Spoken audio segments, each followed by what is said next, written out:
Création d'une évaluation.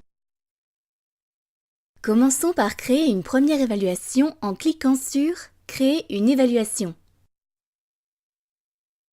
Nom. Entrez ici le nom de votre évaluation tel qu'il apparaîtra sur la page d'inscription. Vous pouvez ensuite choisir une image et indiquer une description qui apparaîtra sur la page d'inscription. Type d'évaluation. Type 1. L'utilisateur peut répondre plusieurs fois à une même question, mais ne peut pas passer à la suite avant d'avoir trouvé la bonne réponse. Type 2. L'utilisateur peut répondre plusieurs fois à une même question et peut passer à la suite après avoir répondu une fois à la question. Type 3. L'utilisateur ne peut répondre qu'une seule fois à une même question. Type 4. L'utilisateur ne peut répondre qu'une seule fois à une même question et est redirigé automatiquement sur la page suivante. Accès à l'évaluation. Indiquez ici le nombre de fois qu'un participant peut répondre à cette évaluation. Date de début et de fin. Si vous souhaitez rendre accessible votre évaluation pendant une certaine période, entrez ici les dates de début et de fin. Si aucune date n'est spécifiée, vous pourrez quand même activer ou désactiver l'évaluation manuellement. Si au moins la date de début est spécifiée, l'évaluation démarrera automatiquement à la date prévue et sera accessible tant que vous ne désactivez pas l'évaluation. Si la date de fin est également spécifiée, l'évaluation se désactivera automatiquement à la date prévue. Thème. Vous pouvez ensuite choisir un thème pour personnaliser l'apparence des questions et des réponses. Cliquez simplement sur l'image pour voir un aperçu en plein écran. Autorépondeur. Lorsqu'un participant s'inscrit à votre évaluation, vous pouvez l'inscrire automatiquement dans votre autorépondeur. Pour cela, il vous suffit de cliquer sur le logo de votre autorépondeur et d'indiquer les éléments demandés.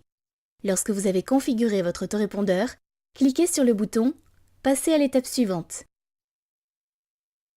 Renseignements demandés à l'inscription. Évaluation anonyme. Cochez cette case si cette évaluation ne nécessite aucune inscription. Dans le cas contraire, les participants devront s'inscrire en remplissant leur prénom et leur adresse e-mail. Renseignements à l'inscription. En plus du prénom et de l'adresse e-mail, vous pouvez demander des renseignements complémentaires. Cochez les cases des renseignements que vous souhaitez ajouter et cochez la case « Obligatoire » si ce renseignement doit être rempli. Renseignements supplémentaires. Vous pouvez en plus ajouter votre propre renseignement. Cliquez sur le bouton « Ajouter un renseignement ». Renseignement. Entrez ici le nom du renseignement demandé. Cela peut être une question ou un renseignement comme « Profession » par exemple. Type. Choisissez ici le type de réponse attendue.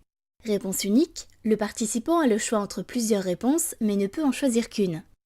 Réponse multiple. Le participant a le choix entre plusieurs réponses et peut en choisir plusieurs.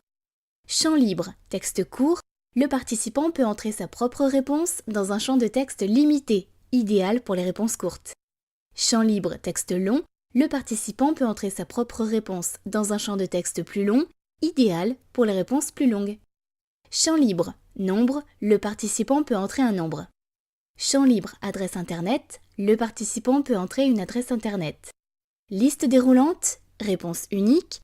Le participant peut choisir une réponse parmi plusieurs sous forme de liste déroulante. Obligatoire.